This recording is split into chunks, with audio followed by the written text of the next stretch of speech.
What is up, FIFA Tiers, and welcome back to the Free Foot Tiers podcast with myself, LAJS, as well as Mersgoth and B-Rad. How are you all doing today? Doing very good, thank you very much. Yeah, doing good. Had a busy day, but good to be sitting down, chilling, and talking some FIFA and football. Exactly. Well into the swing of Team of the Season now. We're in the fourth Team of the Season, counting communities first. We have now got ourselves the La Liga Team of the Season, in which we've finally seen our first real 98 rated card. They do exist. Benzema does exist as a 98 rated. Thoughts on our opinions last week when we thought, he's going to get binned off to be possibly 97, and also in which Brad did predict that you would get a weak foot upgrade. Yeah, so we had a couple of things, didn't we? I think Mers predicted a massive pace boost, and I said about the weak foot upgrade, and he got both, making him a very, very usable card indeed, but also very, very expensive to boot. I haven't had the pleasure of actually using him or actually any La Liga TOTS at the moment, but yeah, he looks insane, and I'm glad that he actually wasn't just Team of the Season fodder like we hoped that he wouldn't be. Yeah, to be fair, even if he wasn't 98 rated, like he was 97, 96, like the stat-wise, it's only going to be 1-2 difference, so he would have still been a usable card, still very good. I mean, his price says it all, realistically.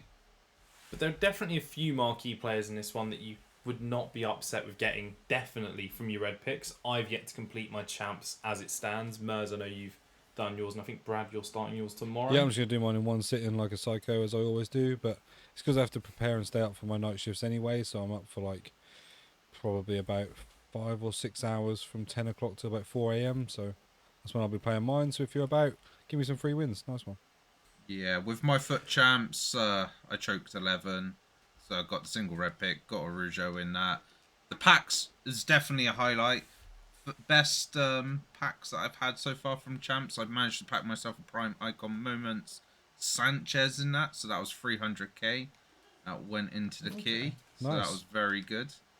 Some of the ones that everyone's looking for is, we mentioned Benzema, Vinny, bit of either of the centre backs really that aren't Araujo. You want Alaba, you want Militao, you want Felix, Vinny Jr. I probably mentioned one of them already. Fekir, Modric, Pedri. It's a very top-heavy Team of the Season in that regard. There are a few obvious stinkers, De Thomas being the main one. Yeah.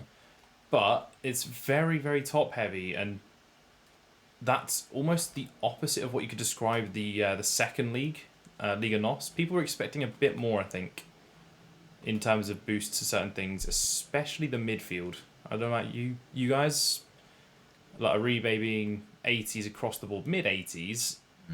So I will familiarise myself with the Liga NOS in a second, but just go back to that. I have seen a lot of picks for the red picks for TOTS La Liga where pretty much it was De Thomas, Muniain, and Canales or Courtois. Like, there didn't seem to be many in terms of variety in red picks. Now, I know we know that EA don't like to give out the best rewards, but in also kind of not being greedy, if I could get to choose, I want Fekir. I think he looks like a very nice card.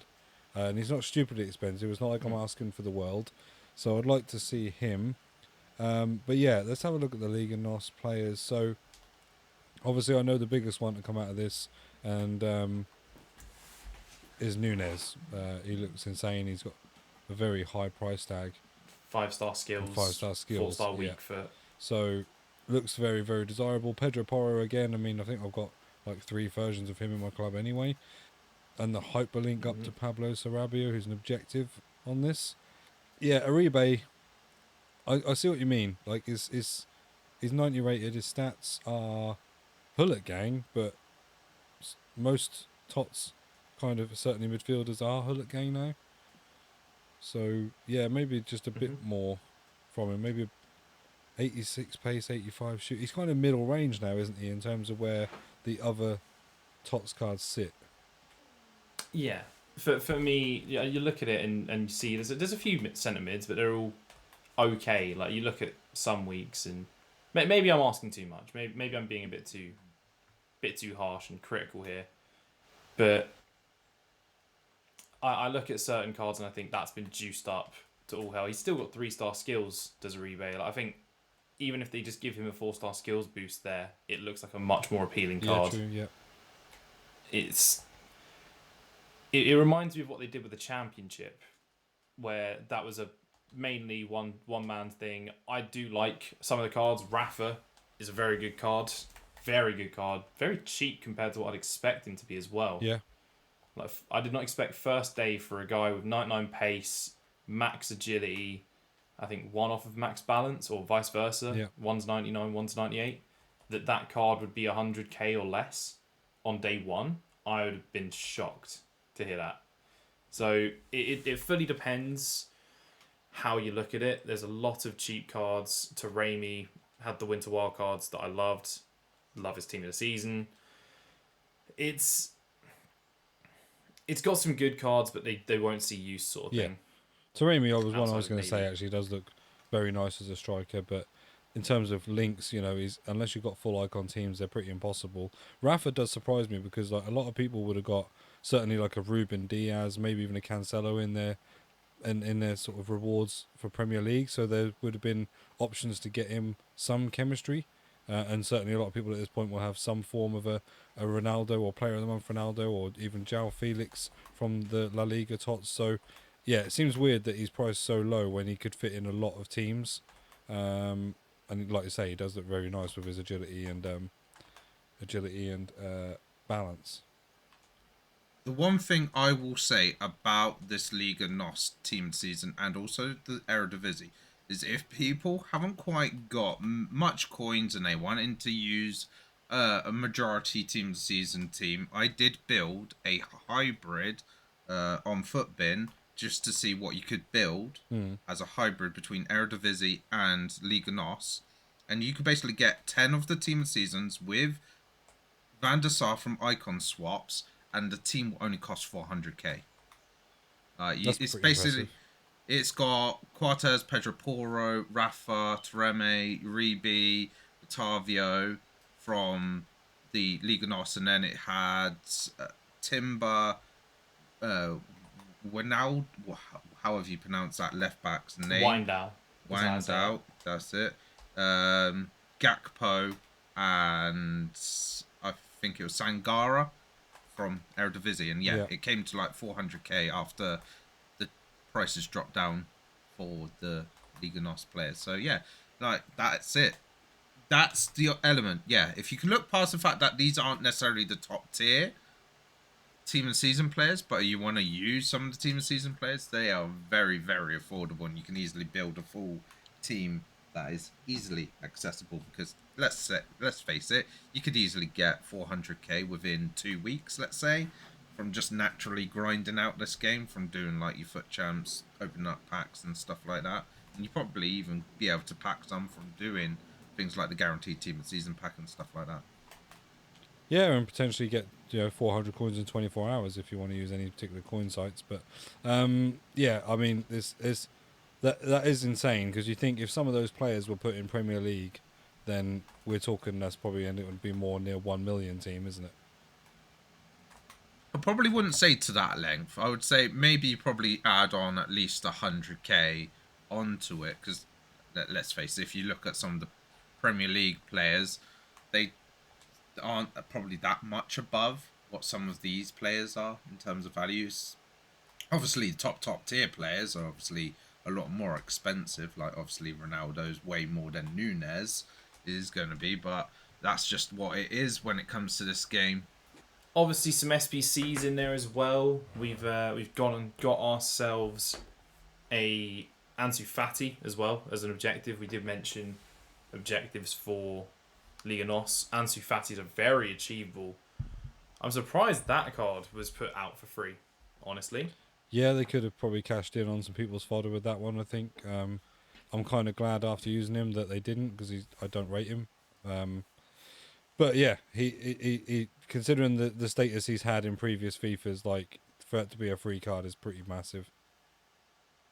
It is. Like, it's surprising they would pick that and make it so easily accessible.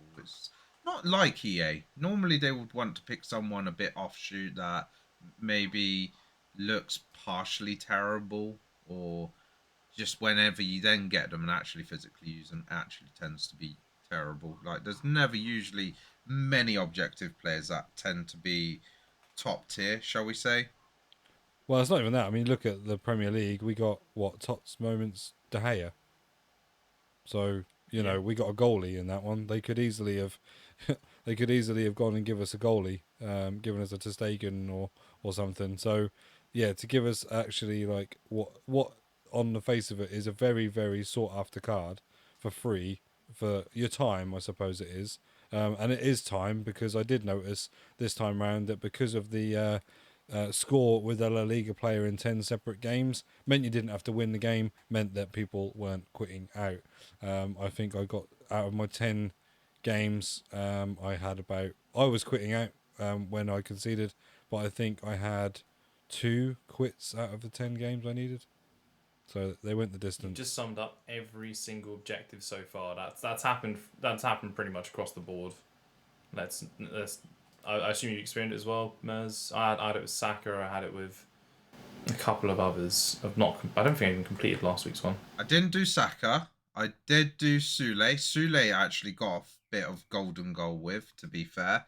I think that's mainly because by the time I get round to doing the objectives, it's like Wednesday, and I think by then people are a bit more relaxed and maybe just like, okay, time's more up against it. Let's do a bit of golden goal, because I did have to cram in a few games before the 6 o'clock deadline, and yeah, that was definitely when people were doing golden goal, because nobody wants to stay in for 16 minutes if there's only half an hour left to go, and they need to get like 3 games done and dusted in that half an hour. Yeah, I think it's that thing anyway where like, are you going to stay in a game to score a goal with a La Liga player, or are you going to just quit and do it and get out because you know that if you do come up against someone who's going to quit, it's probably quicker than having to play through a whole game and hope for scoring a goal. My only sort of fortunate thing was that I think actually the 2 that I did get quits from, one of them quit as soon as I scored, but the other one waited till he was like 3-0 down. And I'm not even gonna be ashamed to admit that at 3-0 up and he wasn't quitting, I did keep possession a lot more, to not give him the opportunity to even try and score. So I think I kind of forced his hand a little bit. I mean, I won't lie. I've done that before. It's something I've done when I'm about 5-6 up. People won't quit. I'll just keep the ball. Yeah. They'll still stay in. They're there just to rubber band at the end of the day. That's what they do. From experience, when they score in that situation, they'll just rubber band in about the 80th minute. It's annoying. Needs must. Other cards that have come out in that time period, we got Dan Juma as an SBC, which looks fairly good. Similar sort of role to Ansu Fati. Gonna please some more of the Bournemouth fans from last year, obviously. Yeah, but with the problem is with that Ansu Fati out, it's probably not as appealing to do, unless obviously you then play one of them off chem on the opposite side, or the other situation is you play a free back with then something like 3-4-3 or 3-4-2-1 or something like that, where you could have them both on that same side. But that's probably the main issue of releasing an SBC card that shares an objective position wise. Yeah, potentially. I think it definitely takes away from it. The only thing I'd say about that one is because he's Dutch, and some people may have got some nice Eredivisie Dutch players, that he does offer a hybrid out maybe. But yeah, I think generally, I think like you say, a lot of people are going to choose the free one and maybe save their fodder. So I don't know whether he would have been as sought after or completed as much as the Ansu Fati objective. I mean, an interesting one to find that out of is you never see a Moments Kulusevski, who this also happened with. How often have you seen Moments Kulusevski, guys, outside of my one? I think I've seen him once. I'd say about one and or two. And how many times do you see Bukayo Saka? Quite a few actually, yeah. Exactly. Yeah. So he seem to be doubling up on their SBC and objectives. So if we see who the Liga objective is, we might get a hint to who the SBC is as well. True. Yeah. We can maybe predict it. Well, if it's going by my logic of what I've done for my video, then I'm probably going to say it's going to be Traore is going to be the SBC. Okay. So Traore will be the SBC, but Dubois is going to be the objective. Dubois. Yes, Dubois. Sure. Yeah, no, I've gone for a towel to get a flashback, my friend, as an SBC. Oh, yeah. Or something to those lines. Like He's that's due. They love giving out a flashback at the moment, is what I've noticed. I don't know about you. There's been flashback Isco, there's been flashback Joe Gomez, there's been flashback who was the Bundesliga one? Flashback Sula. There's been a flashback for each team of the season so far. Flashback Dele Alli as well. So we know there's going to be a flashback in Liga, and we know there's going to be one in Serie A, almost certainly. This is what I'm now proven wrong in EA. We're going to buck the trend just to screw this guy over. But it does appear to be that train of thought. Well, say, for instance, if, and this is a massive if because I think you will anyway, but say, for instance, Messi didn't get a team of the season. Do you think we'd get a flashback Messi? Yes. I feel like That's what people have been saying for months on end. There's going to be a flashback Messi, isn't it? Almost nearly every promo. It's apparently the thing that was being similar to like the Mbappe situation where Mbappe got leaked and everyone was just like, yeah, Mbappe's coming out, Mbappe's coming out, Mbappe's coming out. And I think it switched eventually to Messi's coming out, flashback Messi. All because of like the fact that we've had Neymar, for instance, and stuff like that. So next generation's Mbappe being the thing. I think it was the one, wasn't it? It was they thought something else was coming out, and then it turned out it was next generations. But yeah, last year was what, Ronaldo. This year it was Neymar flashback for the major player. Yeah. Well, and Benzema. Would you have classed pre-game? Would you have said Benzema would be that sort of player? I mean, by the same logic, Mahrez. Like that's the same every flashback player. When you go into FIFA, you think Neymar, you think Ronaldo, they are the players. No one goes into FIFA before FIFA 22 and goes, Benzema as their go-to player. No. Like, so of the big players, they've done 2 in the last 2 years. Yeah. They could go for more, obviously. Do we see it happening? Final hurrah? One, yeah, maybe. I wouldn't put it past EA, but it seems... Has Messi got a striker card this year is the question I'll look up. I don't think he has. Yeah, he did, yeah. Start of the year, his first inform was a centre-forward or striker. Very false. He's had only right-wing cards. Oh. Yeah. So you are thinking of last maybe year, I am then. Maybe it's... With the, You're thinking of FUT's last year, where he had a PSG striker card. But yeah, he's only had right-wing cards, so it could be a shout back to when he played centre-forward. That would be a very EA thing to do. Mm-hmm. Pretty much touches on both team of the seasons, I believe. And I believe Mers is going to come in with a way that you can get them. There is. Especially if you haven't quite redeemed some tokens from the first batch of icon swaps. Because today, the second batch has come out, so there's another 9 to get. Now, if you're like me, you probably might have already done the 84, the 83, and the 82 plus packs. So that leaves just the 85 to do. But the 85 is a times 20 pack. So there is potentially a very, very, very good chance of getting at least a Liga NOS team of the season, I would say. Yeah, I say, because some people have been opening up the 84 plus times 25 from TOTS swaps. And obviously have had horrendous packs. I managed to get 4 TOTS from mine. Obviously, that's a different subject matter because obviously we're talking about icon swaps here. But yeah, if you do, flex a little bit, even though they were all Saudi TOTS. Let's just put that out there, right there. But yeah, I opened my 84 times 25 a long while ago in Premier League. I think I got about 3 or 4 TOTS from that, but from the Team of the Season swaps one, I got none. It was definitely nerfed. But yeah, the 9 tokens are the usual sort of breakdown. So you've got 3 that are all done in online friendlies. You've got the 1 that is FUT champs related, and then 5 that is all the most boring game mode in all of history on FIFA, squad battles. So Career mode. Sorry, what? okay, ultimate team then. There you go. Little asterisks right there. FUT game mode. 40 game weekend league. Oh god. That gave me nightmares just when you said that. I had flashbacks. Flashbacks to FIFA 17. Never really played them, to be fair, so... I did it a couple times that year. It was not fun. I normally got silvers from my red picks, or not red picks, red packs, and it would have been monthly rewards. Monthlies, yeah. And everyone was calling for them to come back. However, we digress. So, yes, icon swaps. Biggest question for both of you then with your icon swaps. Have you redeemed anything from the first batch? And what are you guys going to take from the second batch combined with the first batch? I'll go because I'm fairly easy on this one. So I took the 85 times 20 and I took whatever the... So was that for 5 tokens? And I took whatever the 2 tokens one was, which I think was maybe the 83.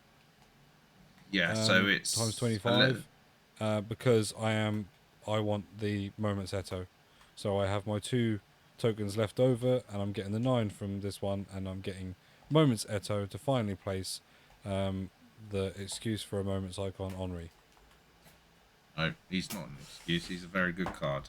I still don't understand it. Right, let me just go on a side tangent right here. My Thierry Henry, 256 games, 276 goals, 115 assists.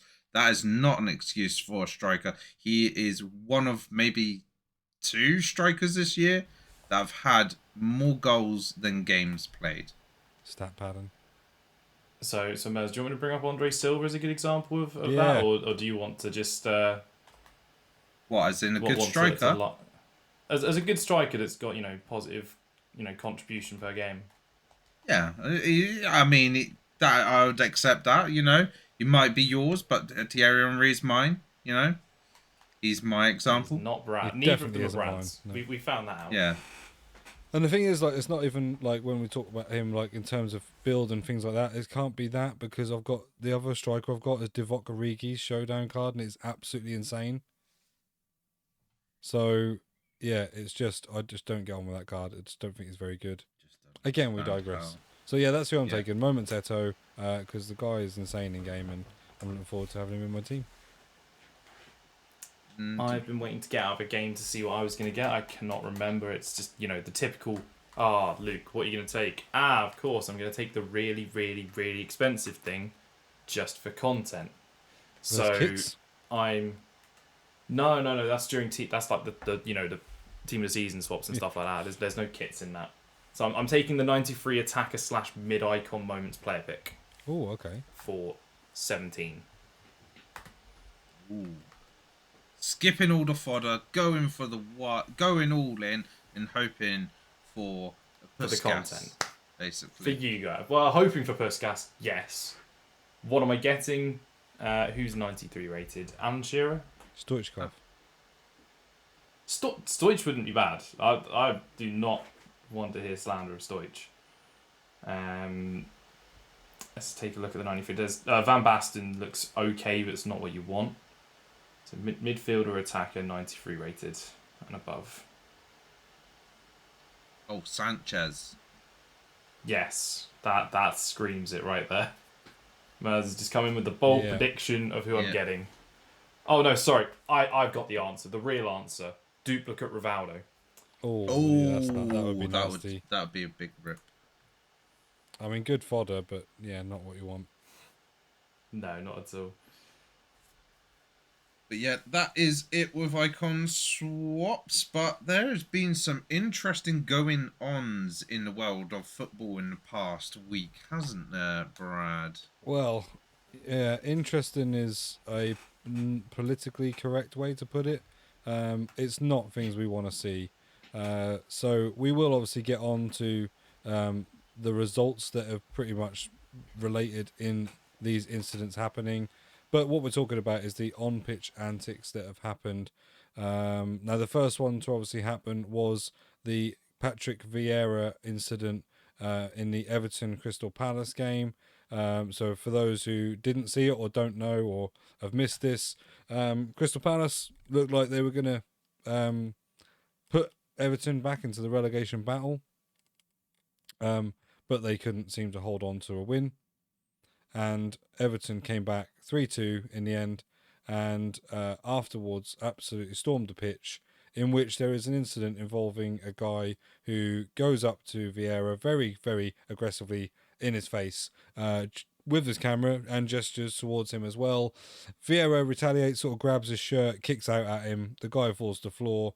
Vieira then gets pushed by someone else who then, I noticed, pushes him and then hides behind a few people because he doesn't want the retaliation that the other guy received. And yeah, it's not a very nice incident to happen. Most people, I think, from what I've seen, are in support of Vieira. Like, no one deserves to be antagonised that badly and that close. He had to walk across the pitch, past the players to get to the dressing rooms. That is essentially what he was doing. The quickest route to get to the changing rooms was across the pitch. So he didn't deserve that. Also, you know, that many people being let on the pitch is obviously detrimental to everybody involved there. So not just other fans, but any other team players and stuff. It puts them at risk and really shouldn't be happening. But then it just kind of then followed on a string of events. So we had it happen in the Forest game. So Billy Sharp in that game was elbowed by a player. I believe charges are being brought against that person. We then had a incident on the Huddersfield game where an 85-year-old man was reportedly injured and left bloody. They're looking for the people for that. And then the final one is the Aston Villa goalkeeper Robert Olsen getting attacked during the Man City game when they just clinched the league at the end there. So what are our thoughts around these sort of 4 incidents happening within sort of a space of within 10 days? It's Disgusting. yeah, it's not very good for the image of football. Let's be said, and it's a very difficult situation to try and find a solution for it, because the problem is you need to try and tackle it now, because the last thing you want is just to leave it be and just try and pretend to ignore it almost, and then say the events happen again in a year's time at the end of next season. And instead, that time, a player gets hospitalized. And it's like, then you suddenly like, oh, we've got to do action now because the player's been hospitalized. It's better now to probably try and do some action to try and prevent something serious from happening in the future. But the problem is we can't put up metal fences around the edge of the pitch because obviously Hillsborough, and that's why they were removed in the first place. Then GH suggested, oh, but why don't they just like hire extra people to man the edges of the pitches? That's how many do you want? 5,000? Like, you know, yeah. It's not. All those fans are going to massively overrun, you know, any amount of personnel they put on there. So that's not realistic. Not to hate on your GH. I know it seems like we do that. Think how much that costs as well for that. Yeah, definitely. If we're going to really rip into that, like, police funding's been rubbish for years from what you always see on the news.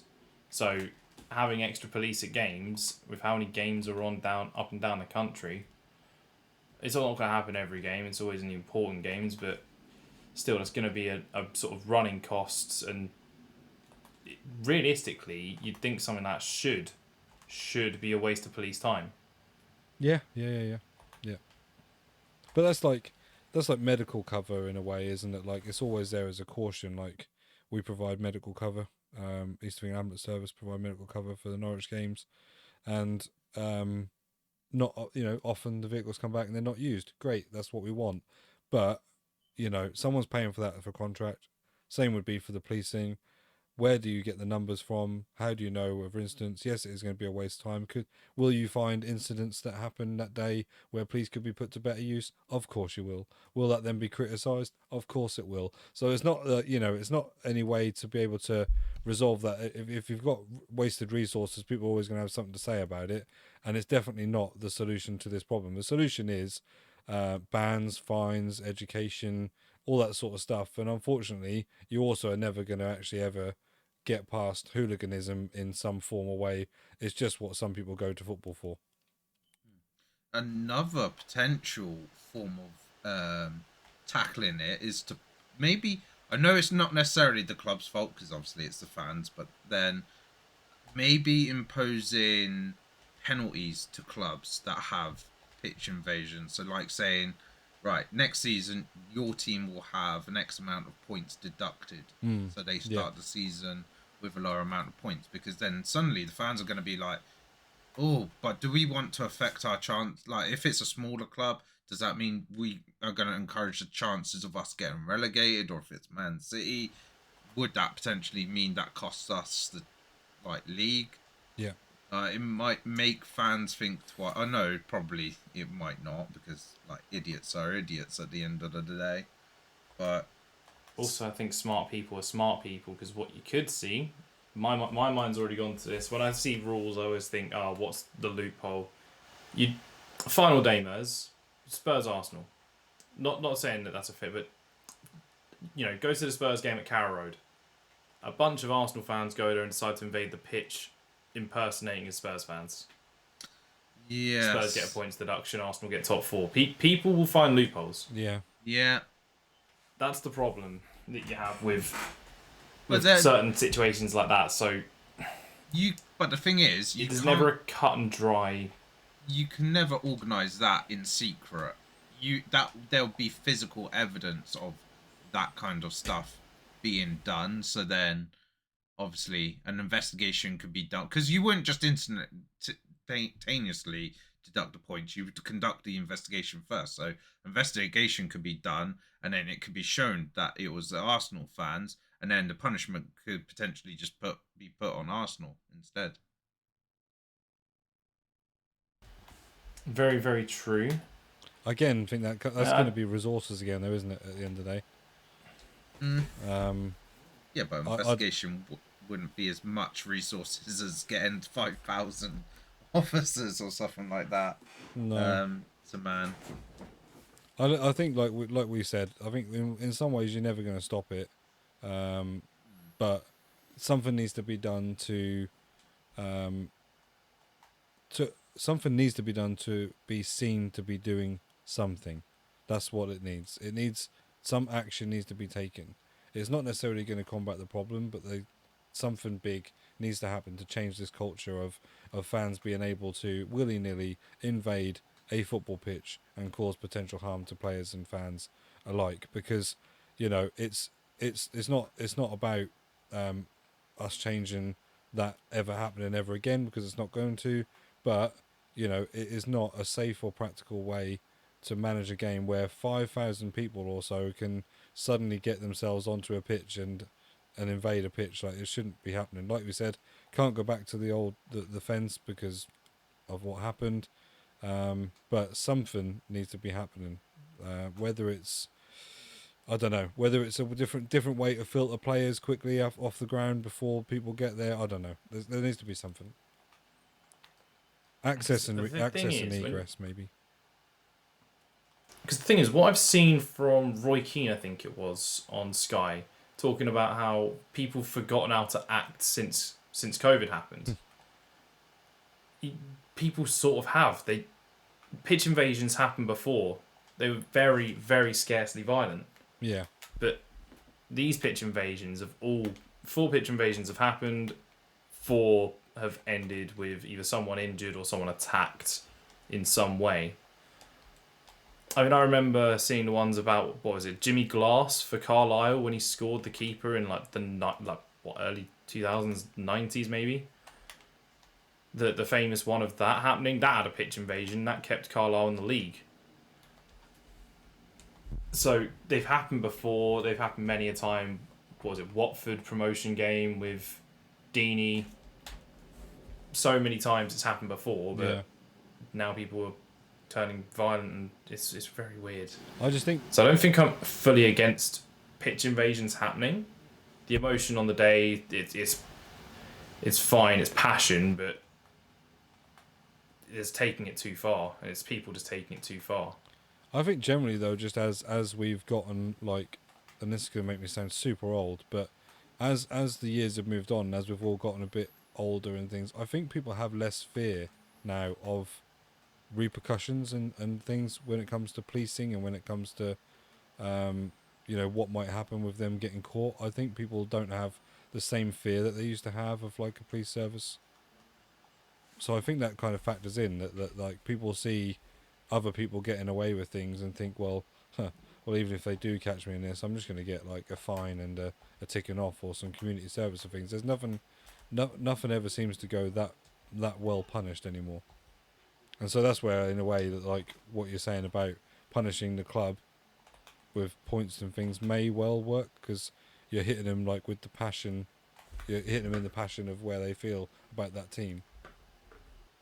Exactly. But as Luke says, there's always potential loophole that could potentially be exploited. Yeah.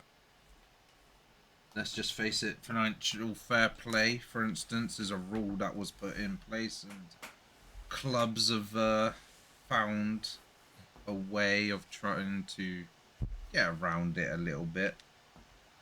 Anyway, with all this talk of football, we have had an action-packed final few days. I know I've been happy in terms of lower league football and in terms of top-tier football. Spurs got top 4 with a golden boot for Son as well in a final day drubbing of Norwich, which, no offence, was to be expected. Oh yeah, massively. Yeah. There was huge drama in which it looked like neither of the title deciders were actually going to win. Yeah. For a big portion of that game, it was 1-1 in the Wolves game. Yeah. And then Villa were 2 up at one point. Everything was on the cards. And then, I mean, City love winning a title on the final day 3-2, don't they? That's how they did it against QPR. Yeah. That's how they've done it again this time against Villa. And I think, though, it's just carbon copy of Man City this year. I feel like they've shown that they are never out of a game. Like, you could be 2-0 up, 3-0 up, and you should never write them off. It's like trying to find that way of getting over the finish line against them, because whatever happens, they're just going to keep coming and coming and coming. So in that sense, I think deserved victory. But yeah, it looked like at one point we were going to get either a draw and a loss, or certainly maybe a draw and a draw at the very best, and then suddenly, yeah, just a madness. It's a shame that it wasn't like. It's a shame they didn't start the day on level points. That would have made that just that's that one little notch of excitement more. They'd have started the day on level points. Ish. It means City go out with a completely different mentality on final day as well. Tactics, though, from Pep to begin, John Stones at right back and Fernandinho centre back was a bit of a madness from him, and that's what cost them to go down 2 goals to Aston Villa. And it was then, in some ways, a partial tactical masterclass of using those substitutes to the best way possible by bringing on Silkiolki and Zinchenko. That made that 3-2 comeback possible. So it was a big day for the centre mids on that front. Rodri and Gundogan getting the goals. Phil Coutinho sending Edison the wrong way was something that was weirdly poetic, considering title race. But on to other games. Burnley have sadly been relegated. We all thought it was Leeds. We did get this one very wrong. But Leeds with a 2-1 win. I won't lie. I sort of do a little betting thing with some mates. End of the year, whoever's got most points. I put 3-1 Leeds and Rafinha to score. It was 2-1 and Rafinha to score. So sadly, I did not get 220 quid. But it's a big result for them. They had a goal disallowed as well with Gelhardt in the first half. Leeds were very much up for this game. Brentford had some chances. I know Melier did not look convincing when I did watch that game. But yeah, congratulations to Leeds on staying up. Yeah, it's huge. We did mention We did mention Palace earlier as well. Palace did manage to get a win against United. So they may not have held the win against Everton, but they got a win 1-0 against Man United. Yeah. You'd have thought that would have cost them Europe. Or at least Conference League. They'd have got Conference League if they'd have lost and the other result went their way. But West Ham also managed to lose to Brighton. That's a big one. Yep. Brighton are big killers this season. That is what they are. Certainly. Absolutely.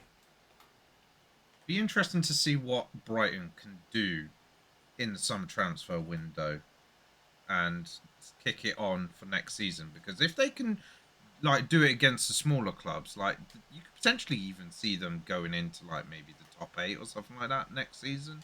If they can just tweak that team a little bit more and take it to the next level.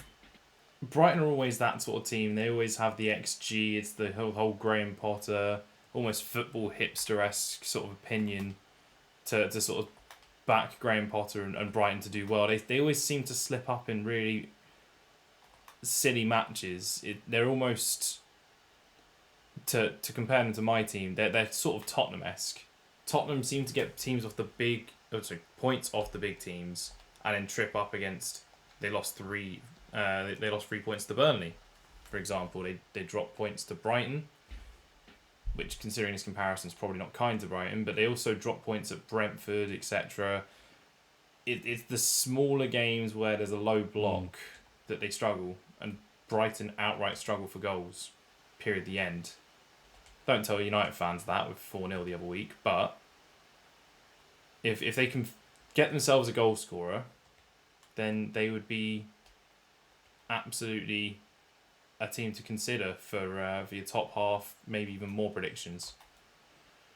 But they always seem to just peter out. It's really, really weird. Do you think it's that they like teams to come at them? I reckon so, yeah. I think the way they set up would imply that. Cucurella, I think, was their player of the season, wasn't he? He's been a huge part of how they've played. Believe so. And he's also been linked with a move away as well. Already. First season there. Yeah. So we can get another ones to watch that no one wants. The one in your guaranteed ones to watch pack on FIFA 23.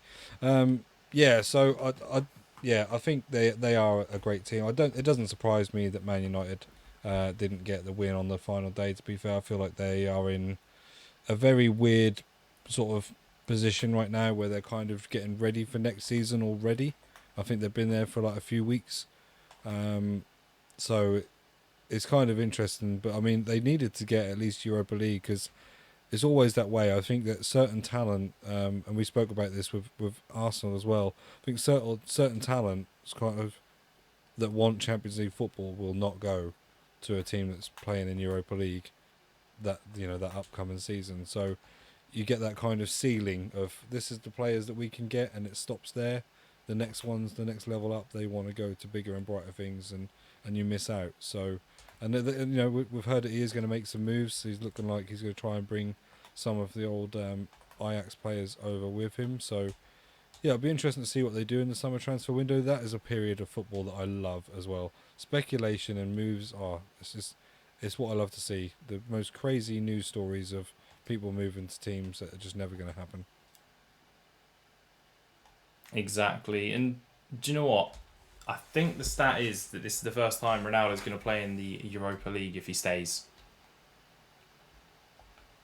So I saw I believe that's an interesting fact. A little snippet of an interview that was had with Ten Hag, and the two main things that they asked him were about Rangnick, whether he was going to stay on as they said it advisor was the word that was used, and he basically said, if they choose to keep him on as advisor, it's up to them. So essentially, that seemed to be not a decision that he would have to make.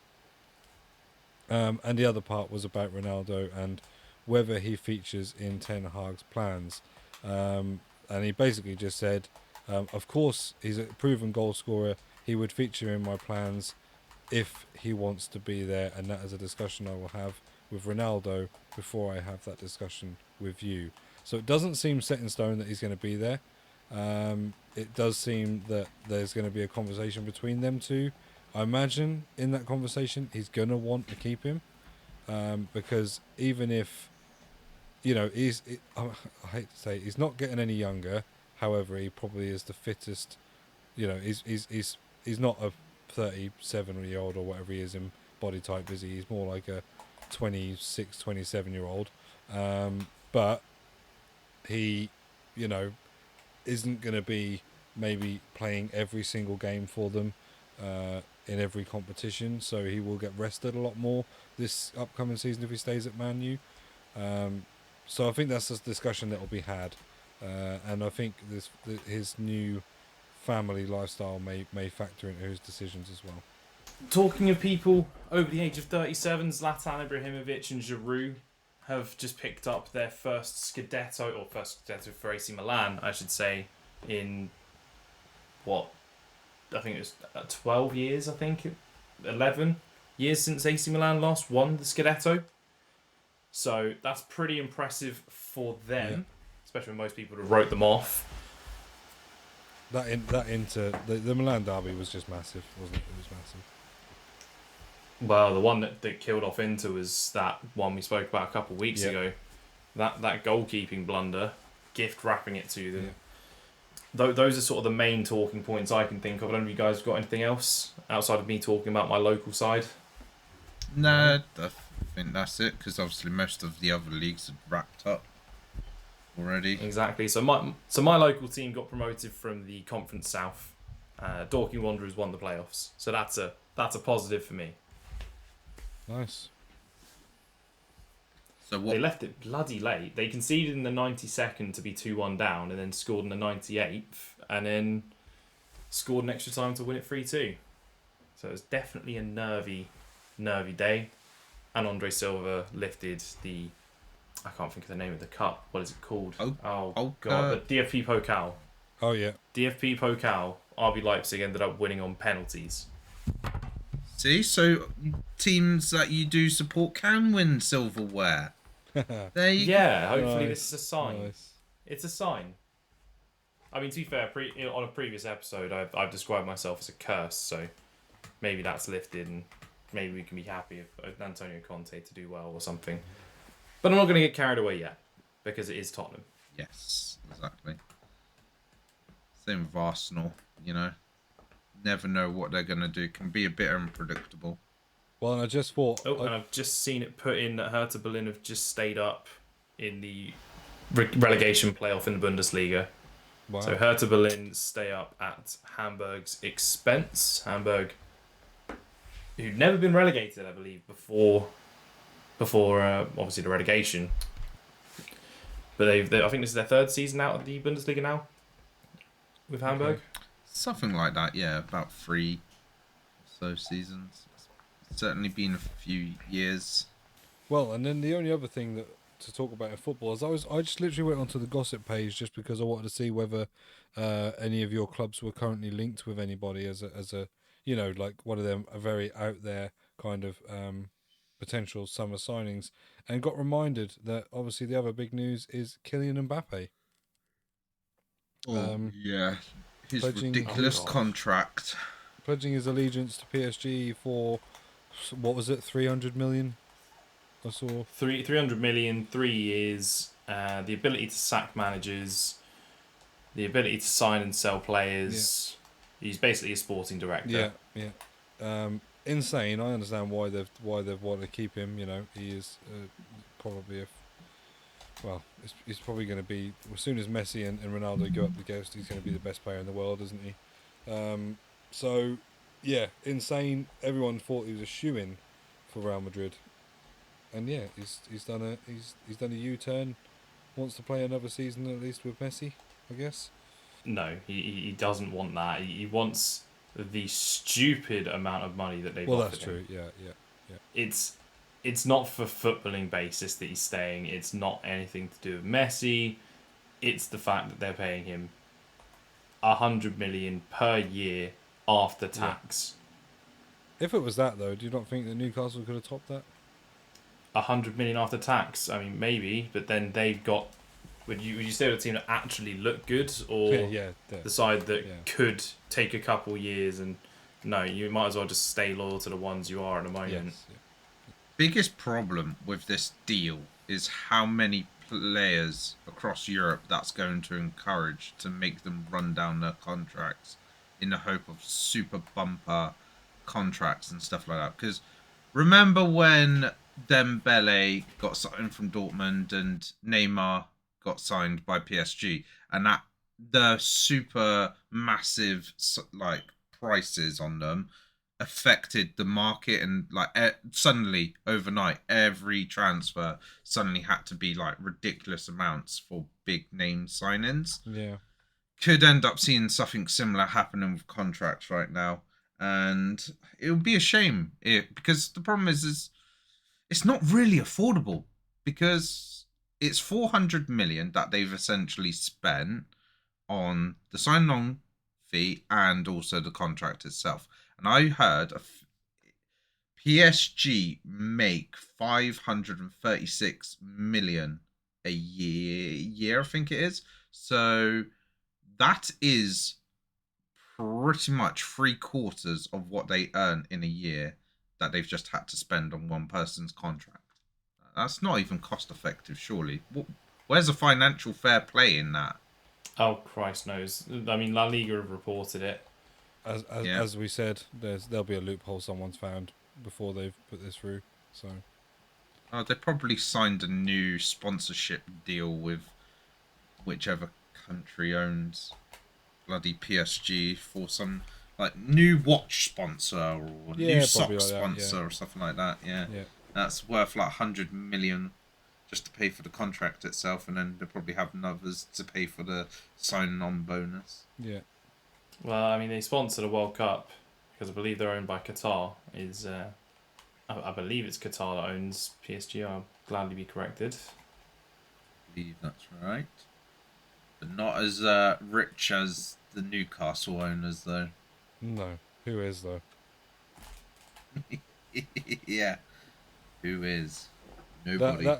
I mean, I just like to see, because I just like to think, well, how crazy are their signings going to be? But I don't like it, because essentially you're just buying the league in a few years' time. But, and you are right, yeah, it's Qatar Sports Investments that owns PSG. Is that it for this week in football, then?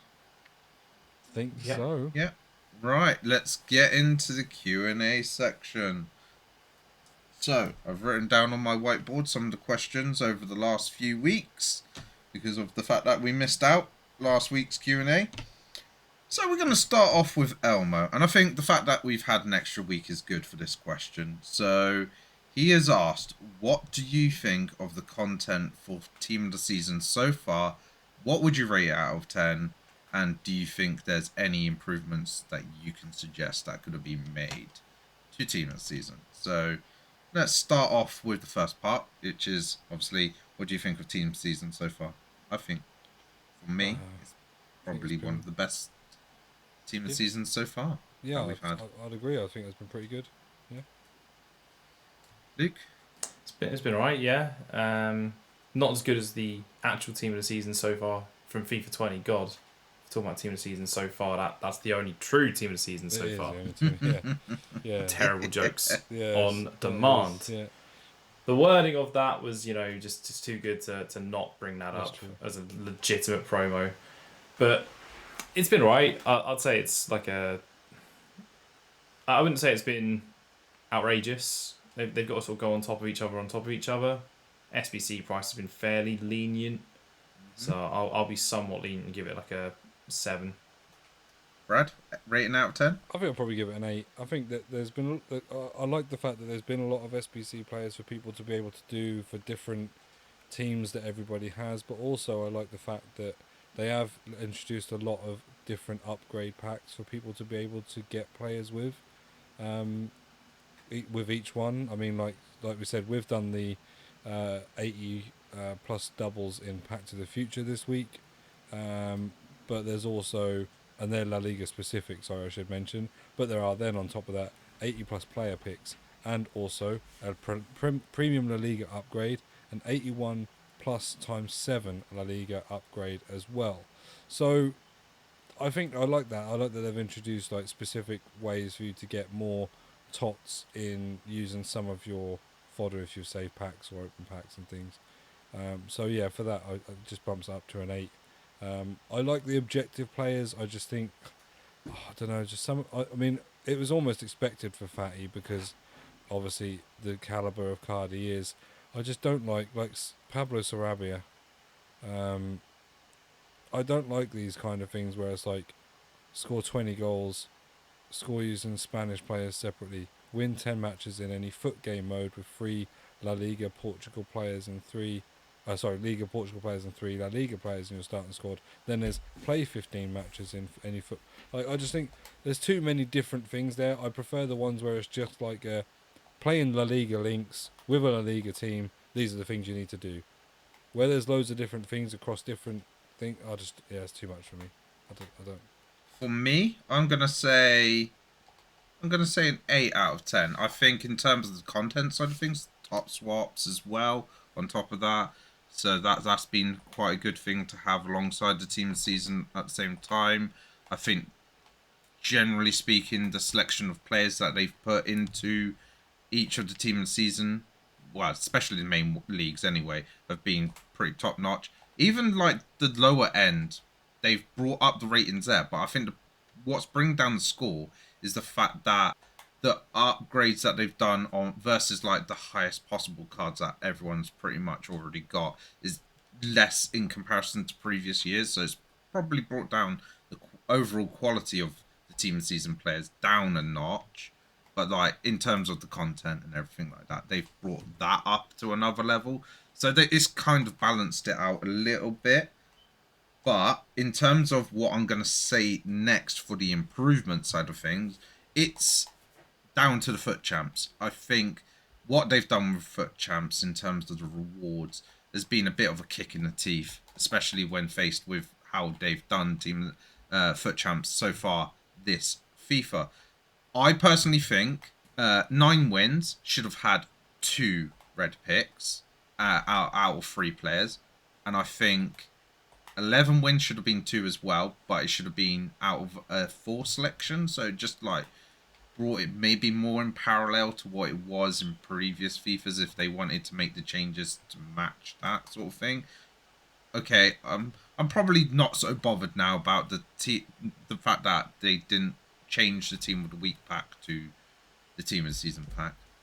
Yeah, because like I say, it would have affected the market. But I think that red pick situation is definitely a bit more of a kick of the teeth because like I missed out on 11 wins and I only get 1 as opposed to 2, and it just would have been nice to have 2 for 9 wins because it's like when you compare it to the previous years, like I could have got similar win percentage in FUT champs and be given 2 red picks, whereas in this year I've basically earned 1 for the same amount of work essentially, but I just didn't have to play 30 games, I played 20 games instead. Yeah, I get that. When you think of like 9 is almost half the games available, and last year when we were playing 30, 14 wins got you 2. So yeah, I see what you mean. My gripe's also to do with FUT champs, but it's a bit more specific. Yeah. The fact we can't get every single player in red picks. Yeah, that was stupid. Why someone like Darwin Núñez, why someone like Gravenberch is not available as a red pick unless you do squad battles, that fun game mode, hey, you love it, is beyond me. Yeah. The whole point of red picks is that it gave you that glimmer of chance to get exactly what you want. So when you put a restriction on, you can only get 90 or lower from that league. Yeah. That's a shame. Do you think that would have been better than if they didn't necessarily make them league specific and just did rating picks? So like you would have a pick that if you got less than however many wins, 9 wins or something, that they were going to be 91 minus or less than 90 rated or 91 rated, and then 91 plus for the next level. Maybe. I just think that everyone should be available in some shape or form. Yeah. I agree. They were going to be rare enough out of those red picks anyway, even if they made them just the league specific. So if they made the lower ones because one positive is they've made you get Premier League guaranteed picks. Because before you'd just get, oh yeah, you're gonna get the rubbish tots and then maybe the worst Premier League one. Yeah. At least you're getting 3 Premier League players guaranteed. You could probably guarantee what those 3 were, but it's at least guaranteed players. Meanwhile, now you've got guarantees on that, but you can't get other players. It's really, it feels like they've devalued even more the minor league team of the seasons as a result. Yeah. Yes, they have. Because the main way people are going to try them out is if they got them as a red pick, they'll go, oh, do you know what? I can show that off. I can give that a go. Sure, I'll try it out. I'll try out. Say, who's like an. I'll try out someone like Aribe. I don't know. Aribe obviously you can still get, but you can't get it in the higher ones. It's. I'm rambling on a little bit, but it just feels like a waste. Yeah, I think Gravenberch was the biggest one, wasn't it? When he wasn't available as a top pick or as a FUT Champs pick at all, it was just like, wow, this is like Eredivisie anyway, but also actually generally across both TOTS, he was one of the best players, and you couldn't get him. Moving on to the next question. So this question is from Roman, and he has asked, what do you think of this season? And are you happy with where your team has finished? So, who wants to answer first? Brad, do you want to talk about Chelsea? Yeah, so Chelsea, obviously with their restrictions, have kind of been a bit lackluster towards the end of the year. And I think that did massively play a part, especially knowing that I think, well, it seems like they know towards the end here that a lot of their players are off. Barca seem to be swooping in for most of them. I think Aspi and Alonso look like they're off to Barca. Christensen's already as already well. done, signed, sealed. Rudiger looked like he's off to Real Madrid. So I think that they're facing an interesting time because it basically means they're going to have a massive, complete overhaul of their defence, and it's one area of the pitch where I don't know.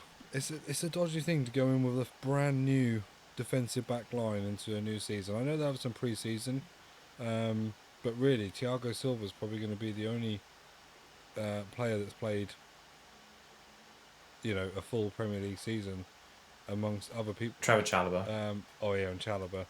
So that's going to be interesting. I'm interested to see who they bring in, who they attract.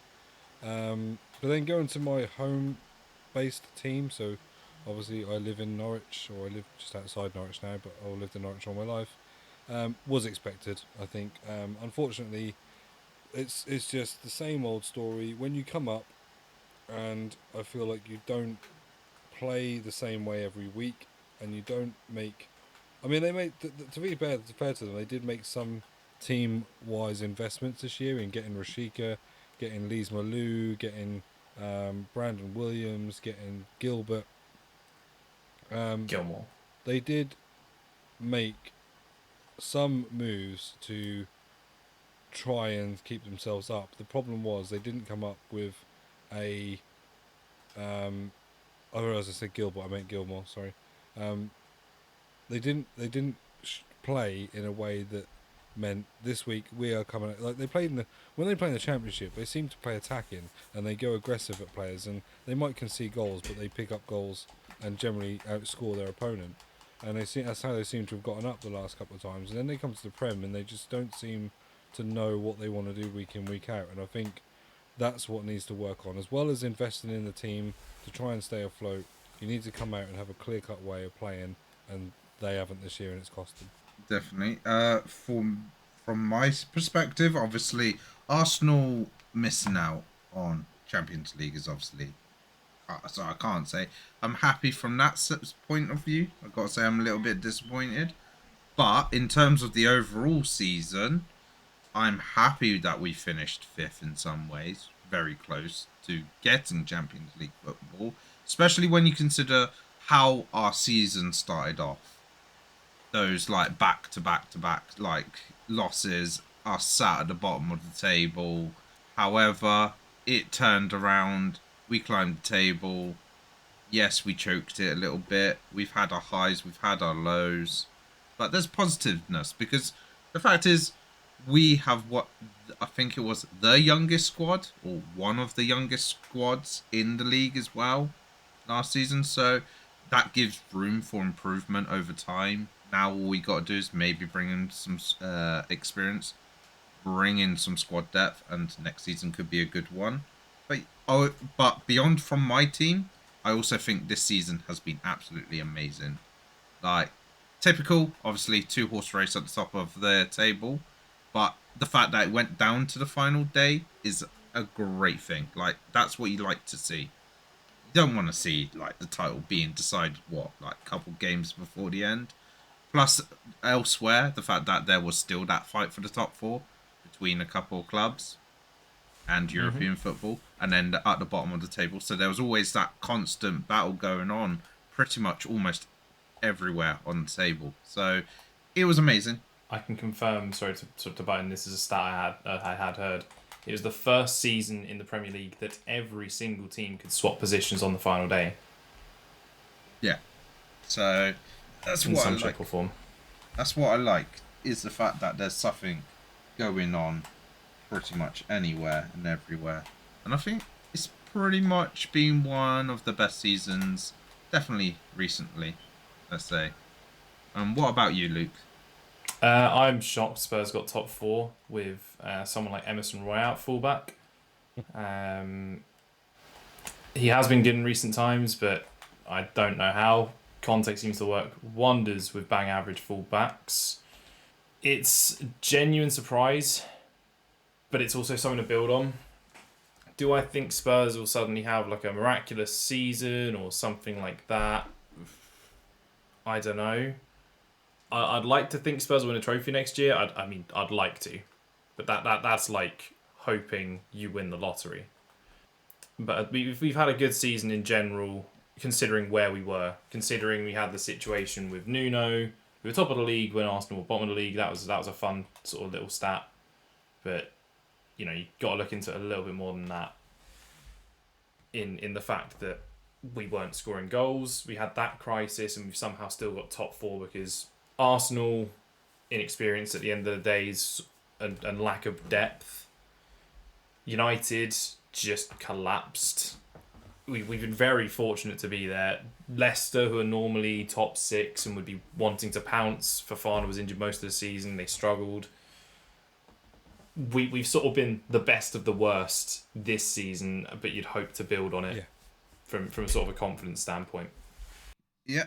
Next question is from Venom. So he's asked, players from relegated teams you can see leaving this summer. Ooh. So we know who the 3 clubs that are relegated now, thanks to the last day of the season. So that's Burnley, Watford, and Norwich. Norwich is an interesting one because obviously I don't think they have someone who's like exceptional that you could see like Well, a team Max Aarons is always talked about as leaving. I think probably this will happen now. So I think you'll probably see him go. But yeah, generally, like you say, I don't think there's anyone else there that that stands out to me that will go. Oh, what was the name you said? Sorry, Max Aarons. Max Aarons. Yeah, that's always rumoured. And talking of always rumoured, I think he's still contracted to you. I think he's only a loan. Todd Cantwell. Cantwell, yeah, he's obviously at Bournemouth. I think it's only a loan for Bournemouth though, but that's another one you can consider. Let's think position by position. Nope, not really much I can think of sadly for Norwich. Yeah. Ismail Assar being the main one I can think of. Manuel Dennis for Watford as well. They're two sort of key ones that off the top of my head I can think of. Yeah. Trying to think. Danny Rose at left back. Christ no. Right backs Kiko Firmino. Unless they got someone else who I can't remember. Midfield's Kaka. Yeah, it's not. It's sort of similar. Sissoko, but Sissoko. He just doesn't want to be in the championship. He'll probably just go to France. Yeah. Anything to avoid the championship. Look at what happened when he, left Newcastle. He could end up being more alone, I would imagine, than necessarily permanent, and then be made permanent or something like that in a year's time. Maxwell Cornet for Burnley, being surely a front runner. He had a very good season considering. Yeah. Hope is surely got to be another one as well. Tarkowski's all but confirmed being a free agent. Ben Mee's leaving on a free as well. Has he not becoming the permanent manager? Oh. Yeah, his contract is no. Trying to think who else on top of that. Wakehorst, I reckon, will stay. Okay. Yeah, I can see him staying on. I think they're the sort of main ones. Obviously, if this is Leeds, you just say Rafinha, and he's already gone. But they stayed up. I still don't think that's impossible, though. Like, I know they just scraped it, but I don't think. I think he'll be gone. He's going. Oh, he's 100% gone. Is he? They're rejecting bids of 55 million, I believe, are Leeds at the moment from Barcelona. They rejected a 55 million bid from Barca. Okay. Earlier today. But I don't see him staying. No, I don't. And then the final question. It can't be a Q&A section without GH submitting a question. So here we go. Even if you don't follow tennis, you will know the main men are Novak Djokovic, Rafael Nadal, and Roger Federer. Who is your favourite, and who do you think is the best of the three? I personally think Novak Djokovic is the best, but my favourite of the three is Nadal. Okay. So, do either of you watch tennis? Is the first important question. Yeah. Okay. Not regularly, but when Wimbledon's on or something, I'll watch it. Yeah, I always watch most of Wimbledon, and I have BT Sport and Eurosport where a lot of the tennis is on. I don't have Sky Sports, so I do kind of miss out on some of the football most of the time. But yeah, I'm with you. I think Novak Djokovic is the best, but my actual favourite player is Roger Federer. It's just for me, like, because the main one is Wimbledon. He's just like an absolute staple of Wimbledon, and like going to the age that he's playing at that level, I just have a lot of respect for him. He's just got a little bit of finesse about him for me that the other two maybe don't quite have. Obviously, Nadal's the clay man, like we know that, almost unbeatable on clay, but Novak just seems to be almost unbeatable on all surfaces. So yeah, I think he's incredible. I don't think we'll see anything in our lifetime similar to the achievements that Novak has got. I mean, my favourite tennis player is not one of those three. Well, neither's mine. I'm a man of controversy. Yeah, you're gonna say the same one that I would say, I think. Yeah, we all love a bit Nick of Nick Kyrgios. The guy is a legend. The man who can't buy a first serve, and then someone yells he can't buy a second either. So I do love that side of tennis. A bit of a wind up merchant. Yeah. The thing I love about him as well is that, like, when he actually commits and turns it on, he could beat anyone. It's just that most of the time he doesn't look like he can be bothered. The underarm serves, etc. Stuff like that. It's just the pure cheek of it. It's fun. I'll use another word to describe it, but we're on the pod. The housery. I mean, yeah, housery. Bit of housery. I mean, talking about fun tennis. Now, I know this isn't properly serious tennis in some ways, and a player that I'm saying is Mansur Barami. Now, tend to watch quite a lot of vids on YouTube of this guy. He just basically does showboating sort of stuff. It's nothing serious. He's like just taking the mickey. So it's no serious games, but he's sort of a legend of the game. You should definitely YouTube him. Yeah. I think I know the one. I think I saw it pop up on TikTok recently. Yeah, he's somebody that I watch a bit on YouTube side of things. I haven't watched tennis in quite a while. I think last time might have been almost when Andy Murray won Murray? Okay, Murray. won Wimbledon or something like that. I Oh think I might have God. seen a Okay. bit Yep. more. Yeah. Serious. 2014? Yeah.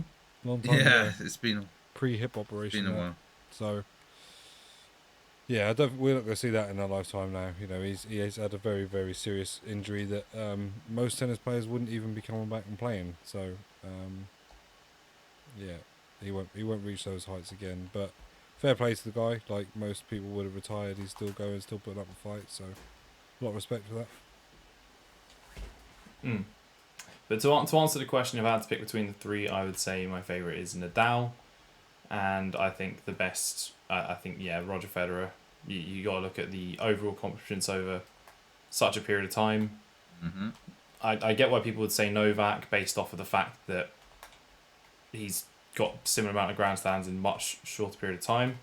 I think he's even got possibly more, or it's the same, and Nadal's got one more. I can't remember which way around it was. I think he just overtook him this year, didn't he? I think, or this last year. So there is that factor sort of coming in, but I think for me it'll always be Federer, sort of the dominance of Federer from what I remember. Yes.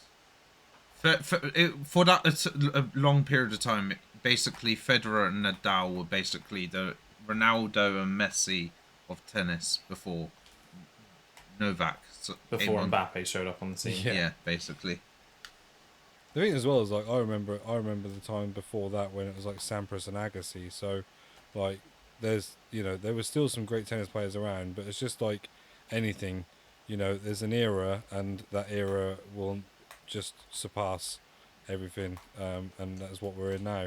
Is the Novak Djokovic era, surpassing everything, and he's still going to be going for probably another 5 years, and we won't see anything like it.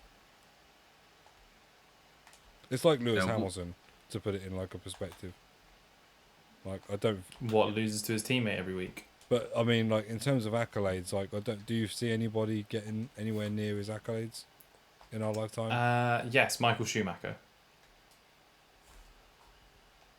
I mean, both 7 drivers' titles. I'm not wrong. Yeah, I mean, in terms of, let's not forget women's tennis as well. I think it would be harder for somebody to reach the same accomplishments as Serena Williams, shall we say? Yeah. That's going to be a very hard task. Whereas I think on the men's side, I think you might be able to see somebody reach those same levels. Whereas on the women's side, that's a different whole game right there. Yeah, I think that Coco Gauche? Is that her name? I don't follow women's tennis that much. All I know is Emma Raducanu and then Williams, formerly Sharapova and stuff like that. Yeah, I think it is Coco. Yeah, she's like 17 now, maybe, and she looks pretty incredible. She did not beat one of the Williams sisters in Wimbledon last year, I think. So I think there is potential. The thing I always find with women's tennis, though, like other than the dominance of the Williams sisters, is that it's a bit like anyone could beat anyone on their given day, whereas like with the men's tennis, with like Novak and with things like that, they just seem to find like a place to dig deep, and even if they're down a set or down 2 sets, even with their back to the wall, they just seem to find a place where they just seem to come back and they're never out of the game. Whereas it doesn't seem, in my experience of looking at it and also having a little cheeky flutter on the women's tennis, it doesn't ever seem to happen. Momentum tends to stay the same. I think that is it for this week's Q&A section. Everyone, thank you for submitting your questions. If you want to submit questions for next week's episode, please feel free to join our Discord and post questions in there. There is also, if you listen on Spotify, there is even a little attachment that you can submit questions on. And then the other one is you can submit them on Twitter. Like just tag us or something like that. Or if I happen to remember, I could also put out a little tweet. But I usually do that in the Discord because it's a bit more personal I find Discord as opposed to Twitter. But guys, thank you for listening to this week's episode of the 3 Foot Tiers podcast. Luke and Brad, thank you for participating as always in the podcast. Always happy to be here. No problem at all. And we will see you all in the next episode. Bye-bye. Peace. Peace out, guys.